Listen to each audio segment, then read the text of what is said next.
everyone, and welcome to Ancient Egyptian Art. I'm so thrilled that you're going to be part of this course. This is going to be the first lecture of the course where we actually talk about more of the ancient Egyptian worldview. And this includes things like history, chronology, culture, religion, kingship, and more. And all of these concepts are really needed so that you can understand the art itself. But at the same time, art underpins all of ancient Egyptian society. It's one of the base things that make it come to life and grow. And so it's a bit of a cyclical argument. You have to understand all of these principles so that you can understand Egyptian art. But at the same time, you need to understand Egyptian art so that you can understand ancient Egypt in general. Now, traditionally, when you take a class on ancient Egyptian art, it's almost always taught chronologically and how ancient Egyptian art changes over time. So you look at things like how heavy the musculature is, or how deeply drilled the sides of the mouth are, or how almond-shaped the eyes are. So basically, if you look at the image on the left, I can tell you, oh, that's Amenhotep III because of the shape of the eyes. But in this class, we're not going to be doing any of that. You guys aren't probably going to have to date pieces of Egyptian art by yourselves in the future. So what I want to really focus on throughout this entire course is to look more at the themes of art and how art has an impact in the past for understanding culture in general. And by the end of this course, I want you to be able to read a piece of ancient Egyptian art and understand what each of the elements are doing, even if you've never seen the object before. I want you to understand its purpose and importance, both for the past, but also for history and for today. And I also want you to be able to recognize the top 100 pieces of Egyptian art for cultural literacy. So even though we're not really going to be looking at this material chronologically, and we're going to be looking at it thematically, you probably noticed that this first week's readings kind of cover it thematically. And that's because you need to have just a bit of a base so that you can then dive into the themes. We're not going to be covering it chronologically after this week. So what I really want to teach you is how to look and how to see more than anything else. But this also begs the question of what constitutes art. I know that this is a class on ancient Egyptian art. So what are we talking about? Are we talking about statues? Are we talking about reliefs? That is, painting on walls or carvings on walls is known as a relief. Are we talking about hieroglyphs? Are hieroglyphs actually art? What if they're pretty? What if they're not pretty, Does art include pottery? That's up for grabs too. How about a pyramid? Is any architecture, should that be considered art? And then, of course, there's graffiti, too. When people scrawl things onto the sides of walls, should we consider that art? Should that actually all be taught in this class? But then it goes deeper than that. I mean, what about performance, too? You have things like dancing or music, or most importantly, ritual performance. That is, spaces where you actually complete a ritual so that it can religiously and magically come to life.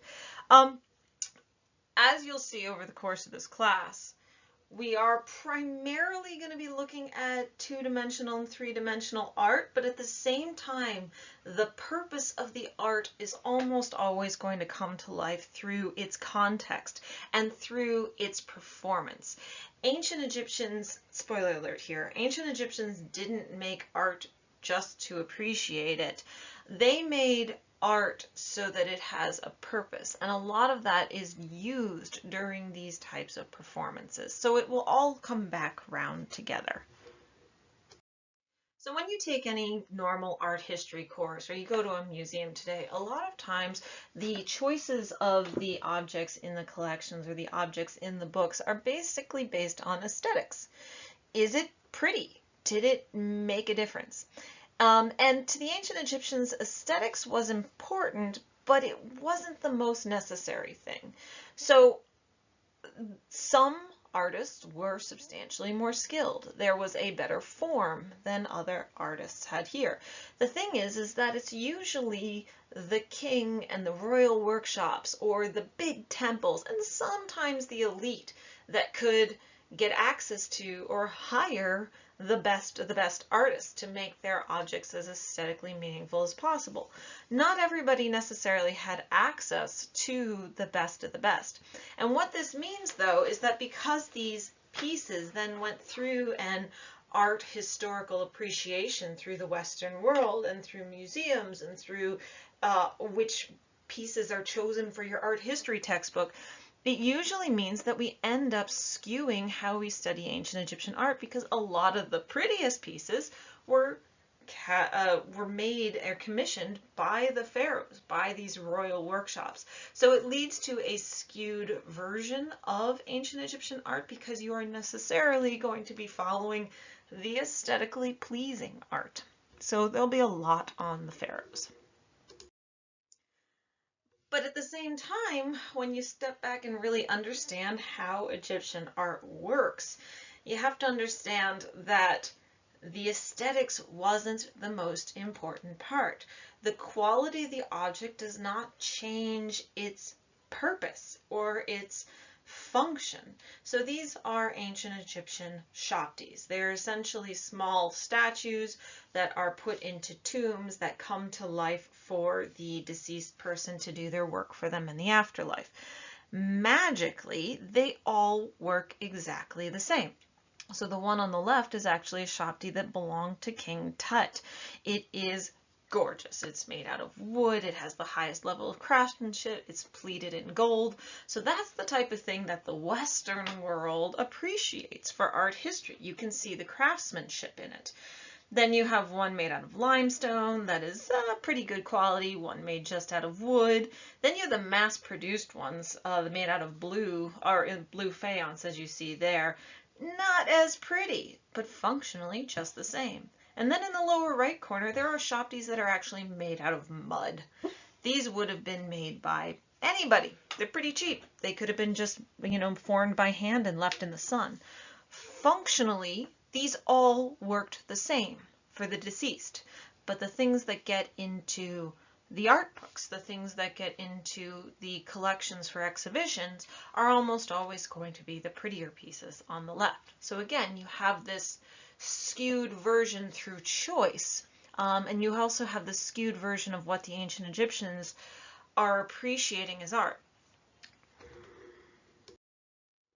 Okay, so let's step back from some of those larger questions and actually look at chronology and history very, very, very briefly.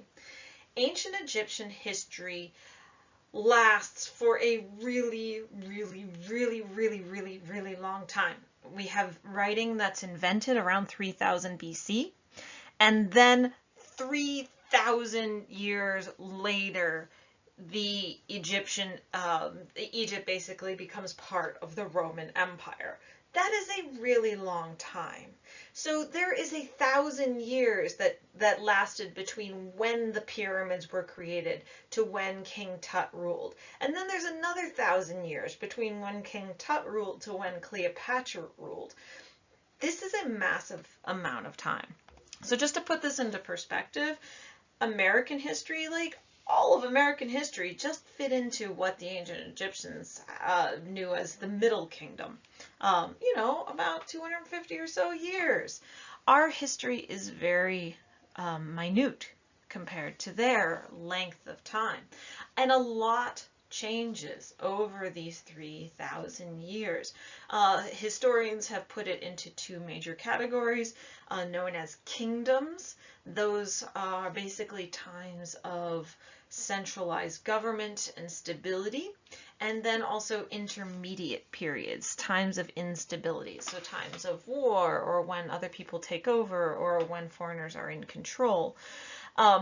Now, Each of those kingdoms are also subdivided into dynasties. So you'll hear, dynasty 1 through 30. The Old Kingdom was made up of dynasties 4 through 6. The Middle Kingdom was made up of dynasties 11 through 13. And the New Kingdom was made up of dynasties 18 through 20. Those are probably going to be the ones that you hear of and use the most frequently. Those are often, but not always, based on family lineages, but there are, of course, lots of exceptions to that. Now, a lot of people think that ancient Egyptian history does not change much over time, but that is not true. Ancient Egyptian history changes substantially over these thousands of years. And I also want you to notice what happens from about 1000 BCE to about the year 0, or 1 CE, as you see on the list. Egyptians were basically in charge of their country from 3000 BC to something like 1000 BC, with little exception. And then you get the Third Intermediate Period. That's when the Libyans take over Egypt, and then the Nubians take over Egypt. The Persians come in and have a couple of conquests. The Egyptians get it back for a little bit, but then finally the Greeks come in around 332 BC with Alexander the Great, and then they're taken over by the Romans.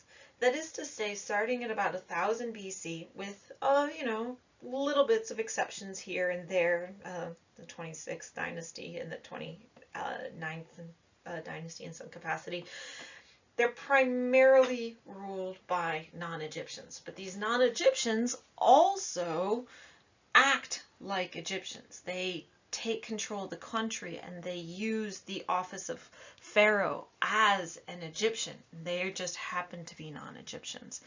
Anyway, what I mean to say is that the country goes through drastic changes over these times of boom and bust and many other things too. And a lot of people will mistakenly think that ancient Egyptian art doesn't change, or ancient Egyptian history doesn't change, because the art is essentially stagnant. The art for about 3,000 years doesn't move much. So if we look at something like the Narmer palette that dates to 3000 BC, you can see King Narmer, holding an enemy by his hair and smiting him with a mace.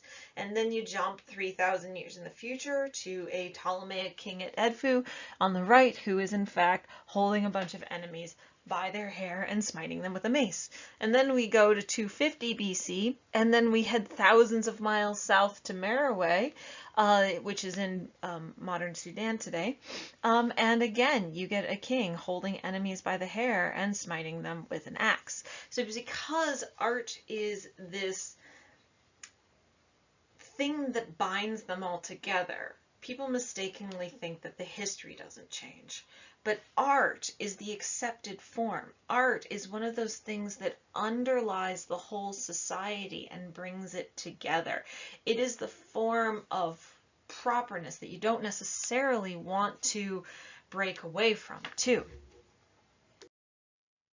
Okay, so this lecture is basically meant to introduce you to a lot of major worldviews and themes that all work to kind of keep Egypt the same, even though it's drastically changing. These are the things that really underpin their society, that don't really change much for 3 millennia and keep it unified and one country. And we'll be talking about these themes for the rest of the lecture, but just to preview them now, these are some things you need to be aware of. First, religion is everywhere. It kind of underpins a lot of the things about them. Second, you have this divine kingship in the pharaoh. The office of kingship is absolutely a godlike role, and we'll talk a lot about what the pharaoh is supposed to do. The concept of duality underpins a lot of these things. It's a very black and white world or actually I should say it's a very black and red world. For one thing, there is another thing. You also have this concept of order or truth or justice. Oftentimes we don't translate it. It's just the word ma'at, which is roughly order. And then its opposite is chaos. So it's almost like you have to maintain order and get rid of chaos everywhere you can. They also have this understanding of a cyclical rebirth in everything, in their environment, but also in their lives and after they die. And then they try actively try to maintain unification. And I will talk about all of these for the next few slides or many slides, but they will be the consistent things throughout any class on ancient Egypt, because this is what they are instilled to bring about. Okay, so for those of you guys who don't know, Egypt is in Africa. It is in the northeast corner of Africa, north of modern Sudan, which was approximately connected to ancient Nubia, but it is also very much connected with the ancient Near East, and it is the crossroads of the ancient world. They had a lot of connections to other places, especially the Levant, that is Syria, Palestine, Lebanon, Jordan, up into the Mesopotamia with the Tigris and Euphrates. They can easily get over to Greece or Anatolia, that's modern Turkey, so they can get access to a lot of materials, and they were very much part of the international world. Now, Egypt is in the Sahara Desert. It does not rain much at all, but what brings it water and what allows it to live is the Nile. And the Nile comes from a few thousand miles south in Africa. It's the second longest river, and it runs from south to north and drains into the Mediterranean Sea in the north. And essentially you can see the Nile basically winding through the desert and creating the Nile Valley. Then at a point near modern Cairo, ancient Memphis, the Nile divides into multiple branches and heads out into the Mediterranean Sea. And this creates a large river delta that's like 200 miles long and 200 miles wide. It actually had a lot of food that's able to be produced in that particular area. So effectively, based on the geography, you have two major parts of the country. You have what's known as the Nile Valley and the Delta. And the Egyptians saw these two things, these dual things, as coming together to be one. So almost always through Egyptian history, the capital is located right at the point where the Delta meets the Nile Valley, because that was seen as the balance between the two lands. And even Cairo is located in that same location today. To the east, you have the Eastern Desert, which is very arid and mountainous, and to the west, you have the Western Desert, which is where you have these large plains of sand more than anything else. There are roads and paths going through each of those places, so it isn't just empty land, but for the most part, people lived by the water in the Nile Valley or the Delta. Now, when you look at the geography of ancient Egypt, we usually talk about this in a couple of terms that you will see everywhere. Lower Egypt is synonymous with the Delta. Upper Egypt is synonymous with the Nile Valley. And that's how they understood themselves too, Upper and Lower Egypt. Now notice that Upper is actually south of Lower Egypt, and that is because their world is inverted from ours. Remember, the Nile flows from south to north. So Upper Egypt is actually upper on the river. So south of them, you have Lower Nubia, and then you have Upper Nubia. And the ancient Egyptians interacted with the Nubians all the time. We'll be bringing them into this class a lot. And these are very important zones that a couple times the Egyptians actually take over and annex as part of their country as well. Now, the Upper and Lower Egypt are this dual aspect of their countries where they need to be together, they need to be unified, but they are equal halves in many ways. And we see this coming out in art all the time, especially through their insignia, right? You have you have a lot of different aspects of insignia coming to play within their artistic mantra. So for instance, the red crown that the king wears is always connected to Lower Egypt. The white crown that he wears is connected with Upper Egypt. So during different ceremonies, he'll put on different crowns to demonstrate Upper and Lower Egypt. But even when you look at like columns in temples, you know, some will have papyrus capitals and some will have lotus capitals. They aren't just decorative and meaningless, they're decorative and meaningful. The papyrus represents Lower Egypt, the lotus represents Upper Egypt. And there are different gods and goddesses that are connected with either of them too. So for instance, the cobra goddess Wajet, also known as the Uraeus, is connected with Lower Egypt, and the vulture goddess Nekhbet is connected with Upper Egypt. And these are not all of them. So they pop up in art all the time, but they are purposely related to the geography and duality of the country. Now, this idea of duality actually comes about through their landscape more than anything else. When you go to the Nile Valley, you have this incredibly drastic view of color. So this is because it doesn't rain, right? So anywhere where they're going to plant, the Nile will flood and get wet, and those parts are going to be green or black, that is the color of mud and crops, where they can actually cultivate land. And anywhere where the Nile doesn't hit, you have the red land, that is the desert. And these are so stark, you can actually stand with 1 foot in the desert and 1 foot in the cultivation and watch the line run right through you. So this connects to their worldview in that there is not this wiggle room of middle. There isn't a continuum of ideas. There's one or the other, and there's a balance in everything around them. It is a dual life.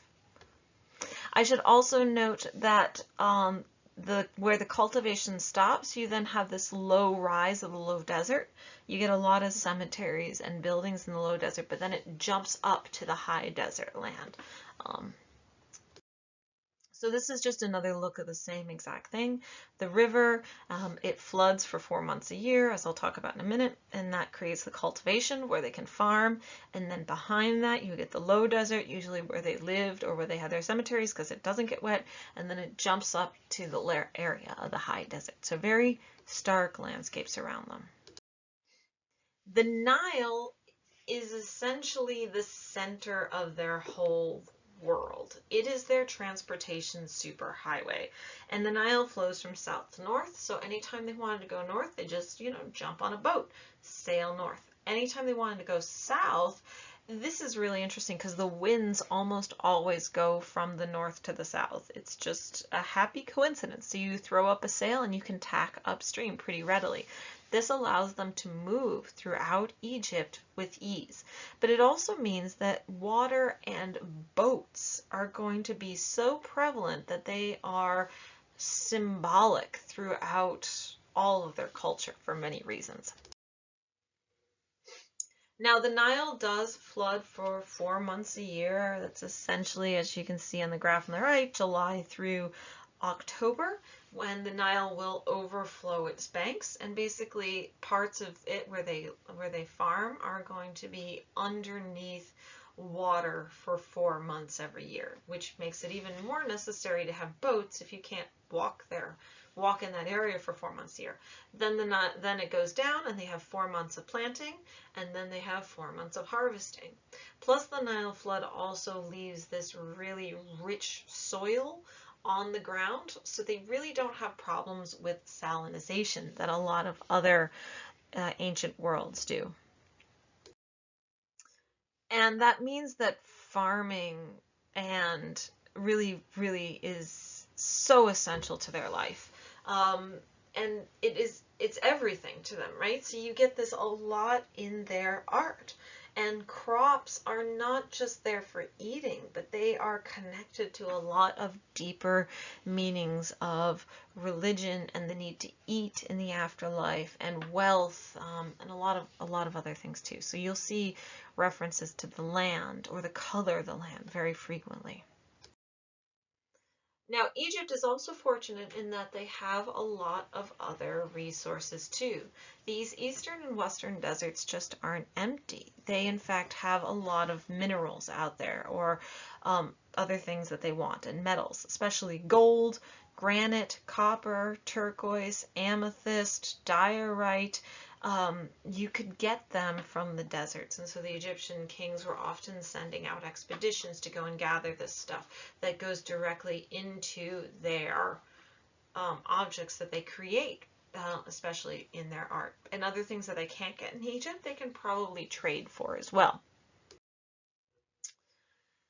So that leads us to another giant worldview of a concept, and that is the understanding of the cyclical world. And this is based partly on the Nile, but then also partly on the cycle of the sun.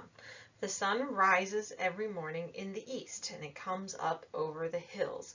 And when it rises, they basically understood it as being born.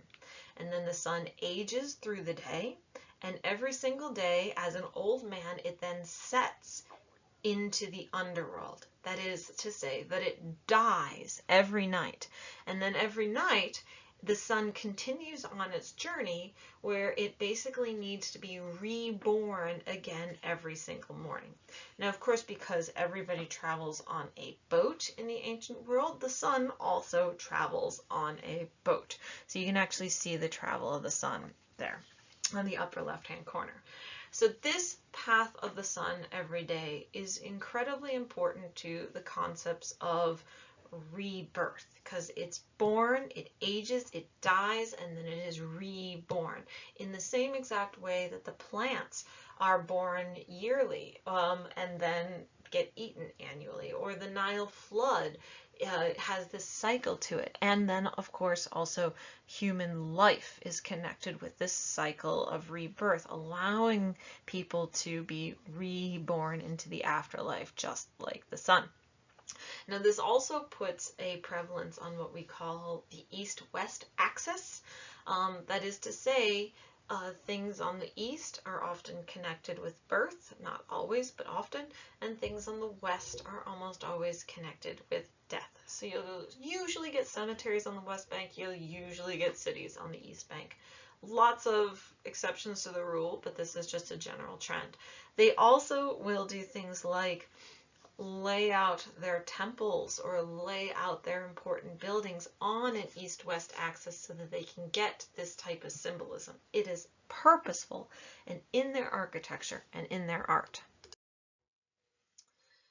Now, if you were wealthy enough, you would also then have a tomb, and your tomb would be located on the West Bank most of the time, and your tomb was basically considered your home for basically all of your afterlife, right?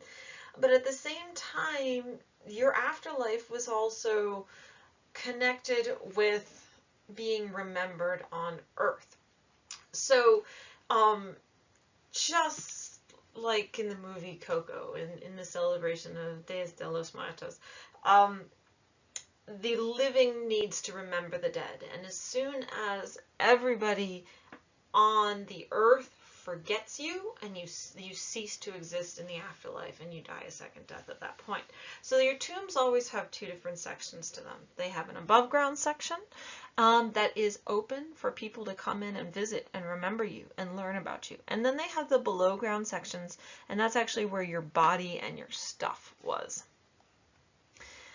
And then, of course, because you need to be reborn in the afterlife and your tomb is your house in the afterlife, if you were wealthy enough, you would also need to keep your body for the afterlife too. And that's why people were mummified, so that their spirits could continue to live on in their body. Their body was their vessel that they could be reborn into. Now, to be reborn into the afterlife, you actually had to have your heart weighed against the feather of truth. And that's actually what's effectively happening over here on the lower left-hand side. On one end of the balance, you see the deceased person's heart. And on the other side of the balance, there is, in fact, that feather of truth. Now, that feather of truth is that other major word, ma'at. You need to learn this one, right? It's hard to translate. It means justice or order or truth or what is right, what is moral. And so essentially showing that your heart is in balance with this concept.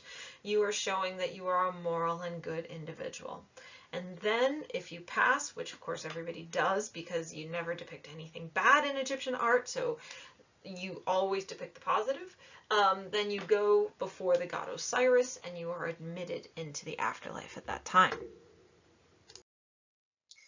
Now, this concept of Ma'at was so important that, of course, the Egyptians divinized it, and it became a goddess by the name of Ma'at. And this isn't that strange to do. We actually do it in English too. So if I said, you know, who is Lady Liberty, you would say, oh, well, that's the Statue of Liberty, right? That is essentially a concept that our country is created on, that of liberty, and it is personified through the statue.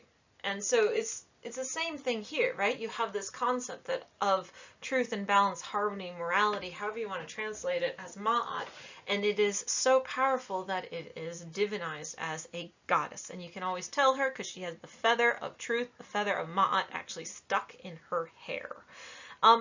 But then this goes back to the duality of ancient Egypt too.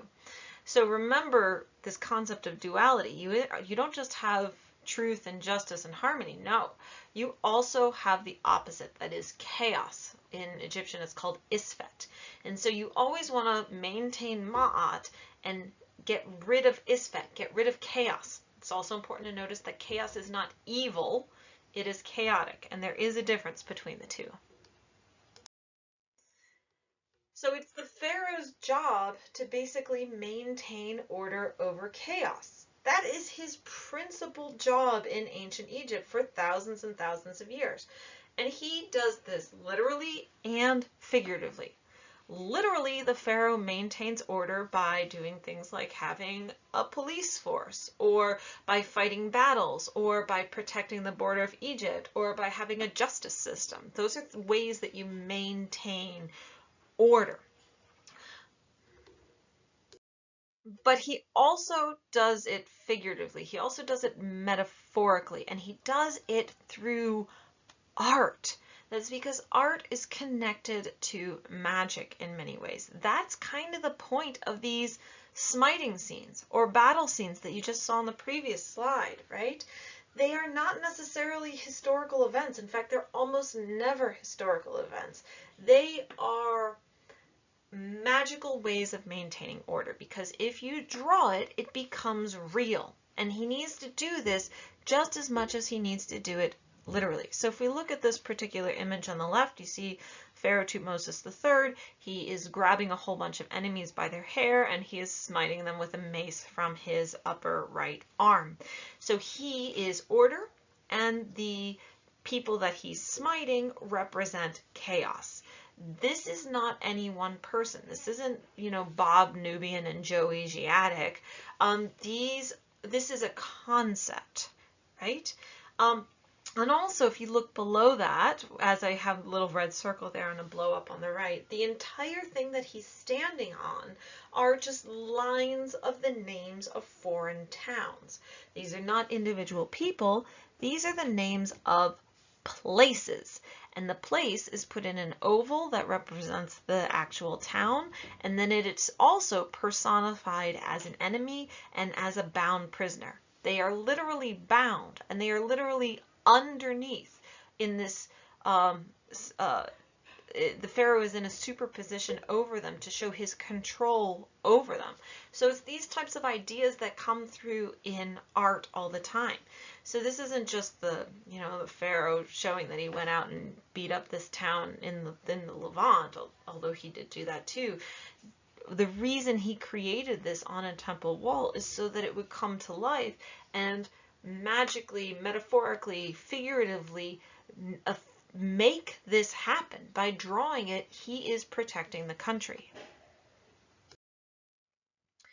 So what represents chaos in art? Very often, as you just saw, it is foreigners, it is foreign lands, it is smiting scenes, battle scenes, those types of things.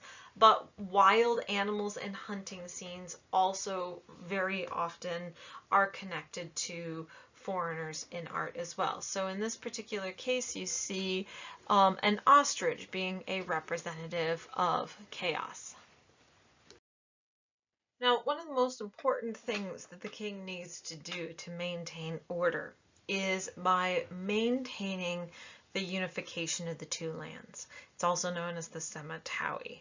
Now remember, there's two parts of the country, right? There's Upper Egypt and Lower Egypt, the Nile Valley and the Delta. And the Egyptian worldview understood these two things as having to be unified, having to be together. And it's the king's job to do this. So again, he does this literally, like he doesn't let the South secede, that type of thing. Not that they ever wanted to, but then he does this metaphorically and magically too, and that is through art. That is through the creation of this important symbol that you will see everywhere, known as the Semitawi, or the unification of the two lands. It is always connected with the binding of plants, the lotus and the papyrus plant. You also have the lungs and the windpipe in the middle, and you basically have two different gods knotting it and pulling it in many ways. So that shows that they are tied together and they cannot be separated. The other important thing to note is that this is always shown as under the king's control through artistic superposition again. So for the images on the right and the center, you can see a cartouche that is an oval, and the king's name is written in that oval. So the fact that he is literally on top of this symbol of the Semitawi means that he is doing it, he is creating it, he's making it happen. And then on the statue on the left, the statue of Khafre, notice what's under his chair. That is also the Semitawi. And in this case, the cartouche is not there, but you actually have the king. So the cartouche and the king are basically interchangeable in this conceptualization. Again, by drawing it, it brings it to life. It makes it happen. So we're going to transition a little bit here to talk about how the ancient Egyptians understood the creation of the world. And that is because their creation story and what comes from it also is deeply connected to religion and art. So very fast. Essentially, the world was a watery nothingness known as the primeval ocean, known as Noon. And out of these waters of creation came one day a hill or a mound, and this is known as the primeval hill, the primordial hill, or the Benben. And on this hill, one day, the sun hit it, and life happened. So these hills are, in fact, solar symbols in many ways.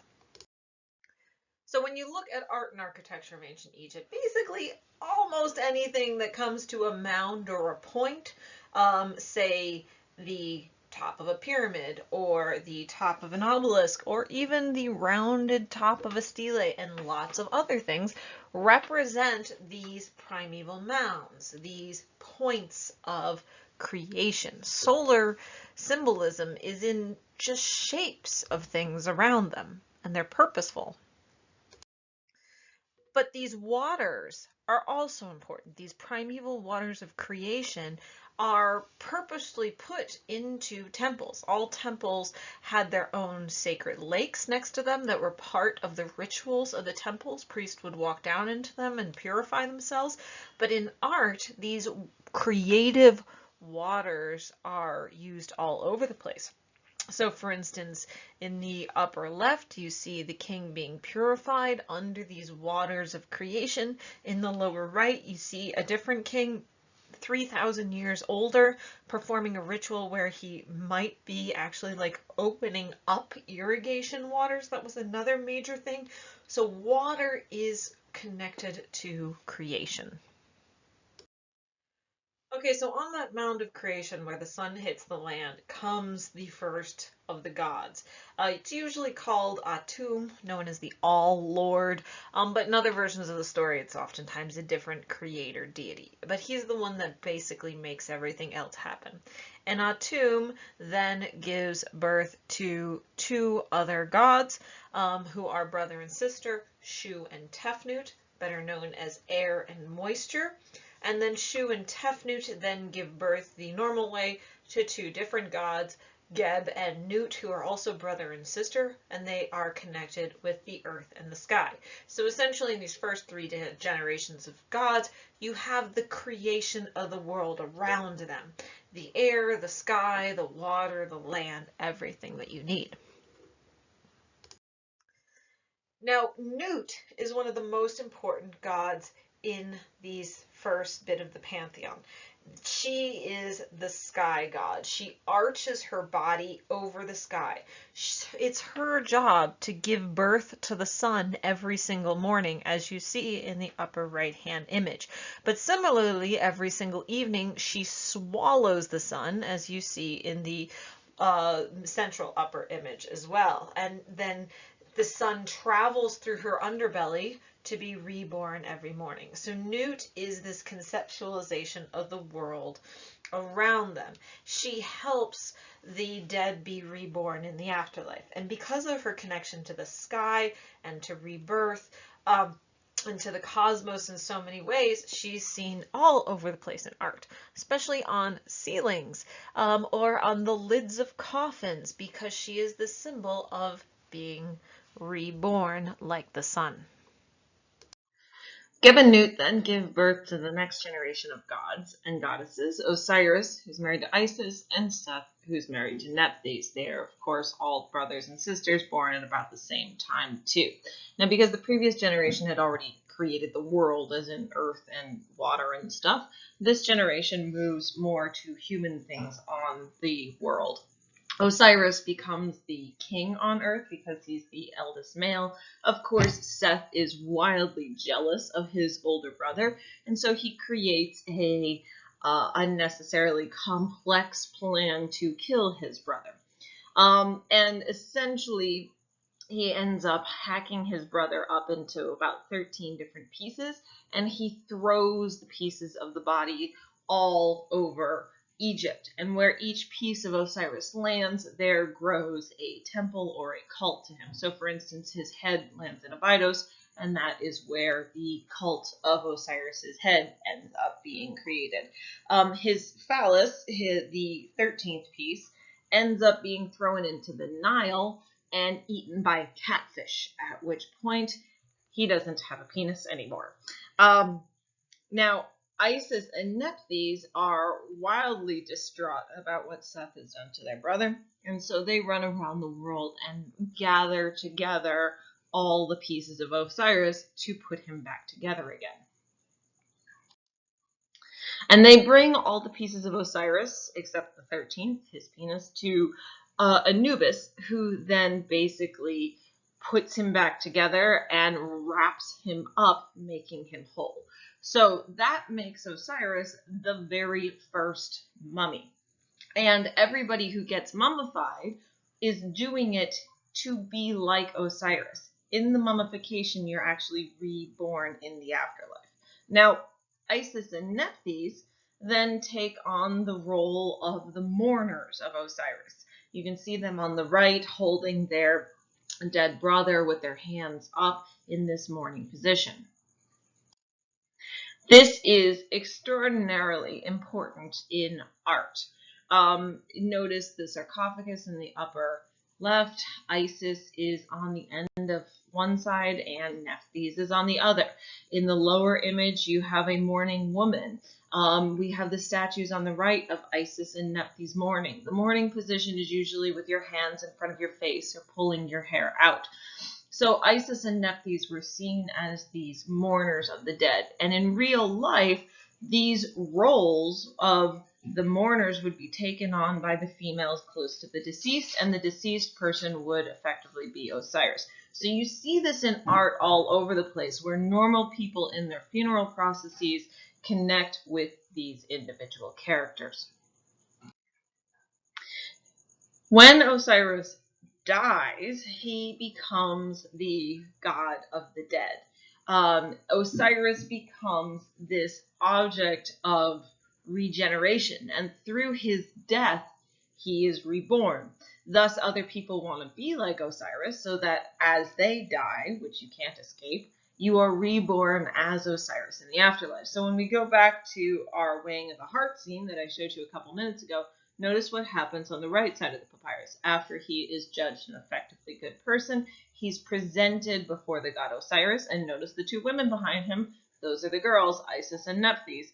And he is accepted into the afterlife to be reborn as an Osiris. So these themes are found everywhere. They're found for the gods, but then they are brought down to people too.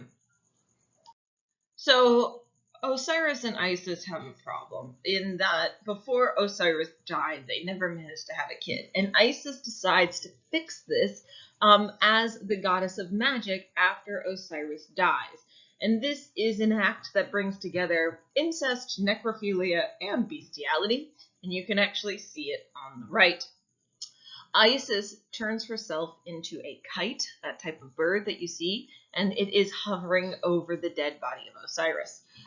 She creates a fake penis, because remember his real one was eaten by a fish, and makes it work, and she essentially impregnates herself on the body of Osiris. And this works. When you read ancient Egyptian texts, they go to the ends of the earth to explain that this is in fact the real semen. It is not a ruse. It is not somebody else. It is the bodily son of Osiris. And she gets herself pregnant with their child, a falcon god by the name of Horus.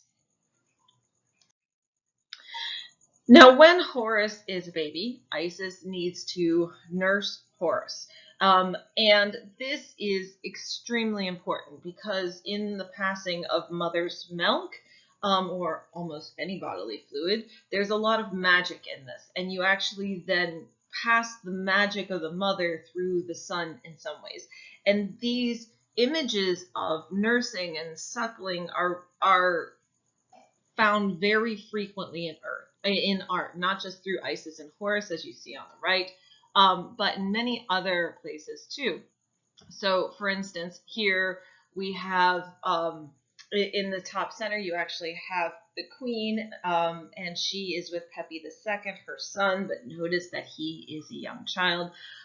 This moves into other female goddesses as well. Well, we have images of Hathor as a cow-headed goddess nursing Hatshepsut or Tutmosis III on the lower part, and another goddess nursing the king on the lower right. These types of images of Isis nursing Horus, or queens nursing pharaohs, or any goddess nursing a king, they're basically all go back to this story and are effectively this empowerment of women through their divine powers as a woman, actually.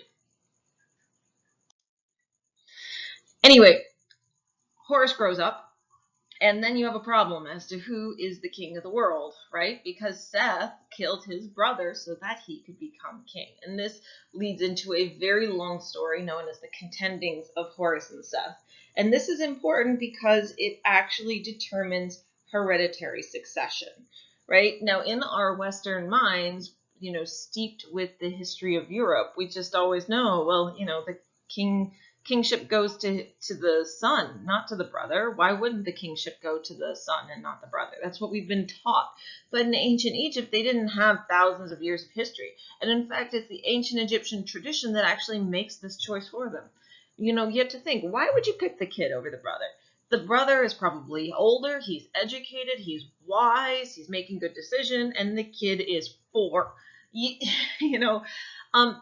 Anyway, through this really complex detail story, essentially Horus wins and demonstrates that the child, no matter what age, is the appropriate king after the death of the father. And this sets up an entire model for divine kingship. So Osiris is now representing all of the dead kings.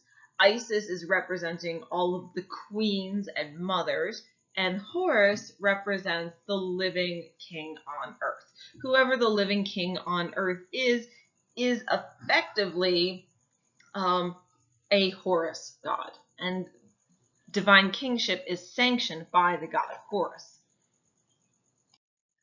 And you see this in art all over the place. So here is the statue of Khafre. If you look at the image on the right, and this is essentially the same statue, well, pretty close, you can actually see, you don't see the Horus falcon when you take the photo from the right side, or when you approach the statue from the right. But when you turn around and you go to the back of the statue or the side of the statue, you actually see a Horus falcon embracing the Nenmes headdress of the king. This is a moment that sanctions the office and also demonstrates that the living pharaoh is effectively Horus on earth. And we see this connection between the king and Horus in so many other things. So when a king becomes king, he takes 5 names at his coronation.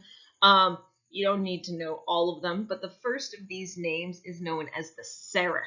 And you can actually see that in this image here. The Serech is essentially a Horus name. It is the Horus falcon, and it is on top of the rectangle. The rectangle on the lower left-hand side is essentially a palace facade. So all of those little bumps and grooves are the exterior edges of the palace. And then inside the upper section is the name of the king. So that always changes based on the name of the king itself, which is why it is the symbol of one of his 5 names.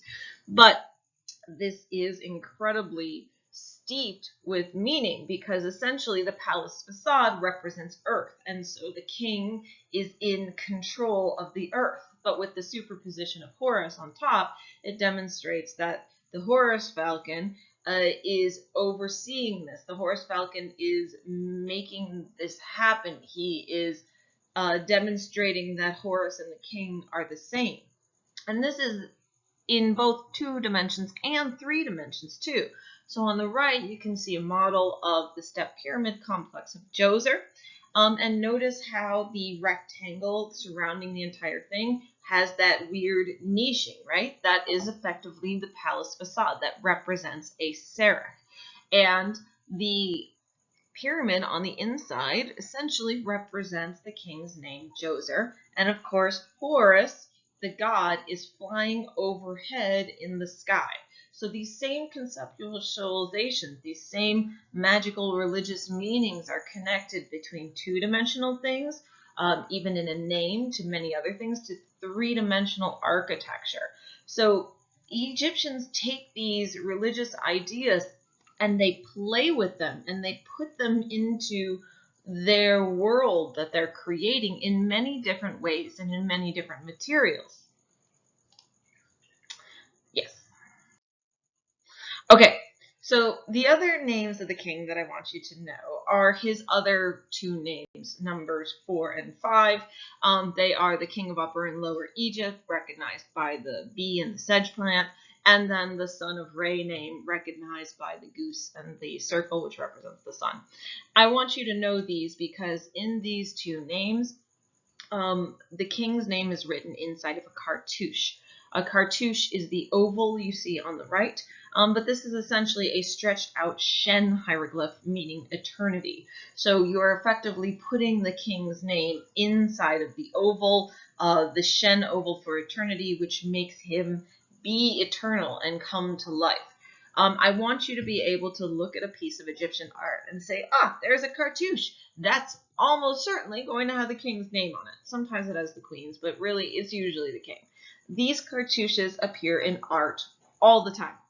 Did you notice that the box on the lower left is actually in the shape of a cartouche, and then the king's name is written on the top? They take these hieroglyphs and they play with them. So being able to find them in art is very important. So you have the king of Egypt, and he holds the office. Now the king goes through this festival that is very important and is always depicted in art. It's known as the Hebsed, or also the Sed festival. Heb means festival, so there it's kind of redundant. And it is essentially the festival of royal rejuvenation.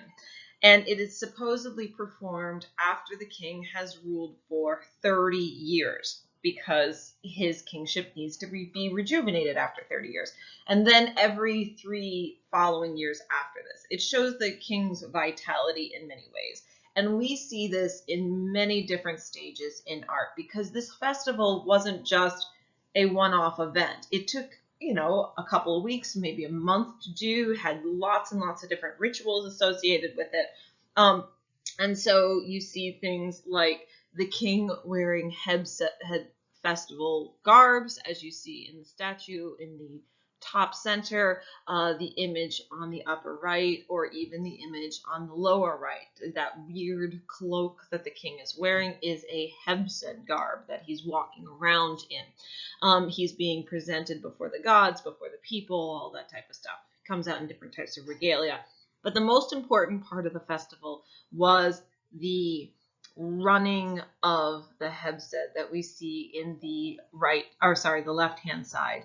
And this is essentially the king in regalia running a race against the sun. And supposedly if he runs this length of distance before the sun moves from this point to that point, he becomes young and rejuvenated. But also the art is important because through the art, it effectively makes it come true, right? By drawing it properly, by drawing images of it, it magically makes the king be successful. And there are no records of any king ever being unsuccessful during his Hebsed. Even the 96-year-old, Pepi II is successful in these types of things. The last major duty of the king is to be the high priest of every single god in every single cult across all of Egypt at the same time. And in every temple, he is the one that performs the actual daily rituals that are needed for those gods. In reality, one guy can't do all of that work, and there was an actual high priest that did it, but religiously and effectively, that should be the king. So when you look at art, it's always the king performing this middleman role to the gods, to appease the gods, to make them happy, to bring them what they need. You should also know some of the major royal regalia that the king is decorated with, especially crowns. There's a whole slew of them. These are the major ones. The white crown, which is essentially the shape of a bowling pin. There's a little knob at the top. And that represents Upper Egypt. The red crown represents Lower Egypt. The double crown is essentially the white crown shoved inside of the red crown, and that demonstrates that he is the king of Upper and Lower Egypt, putting this aspect on unification. The blue crown is often used. It's been associated with a military victory, but honestly, it's shown everywhere. I don't know why people say it's only military. It's not. The Atef crown, and then the one that you see them wearing most frequently is the Nemes headdress. The Nemes headdress is very common. It might have been like they're walking around the palace type of gear, but yeah, you'll see it in statues and art all the time. Now, the king also wears other major regalia that you should learn how to spot. So very often he wears what's known as a false beard. Essentially, it is a beard that is strapped onto his face that comes straight down. He has a crook and a flail in his hands. He has these weird types of kilts known as a shendit kilt. They're especially worn in the Old Kingdom, but you find them through all of Egyptian history too. It kind of sticks out as a small triangle. And he wears a bull's tail coming down the back, and this would have been wrapped onto his waist. These are just some of his aspects that he would wear. There were other things too, but each have these ritual significances to them. Now, you see the king's power through his art and architecture.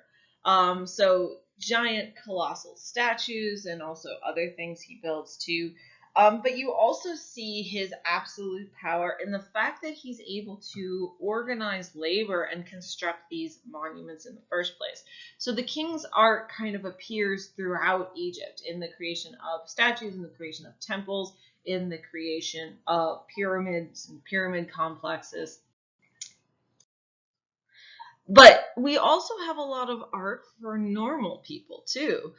They, however, are often found in different types of locations. So where in the world is art for the normal people going to show up?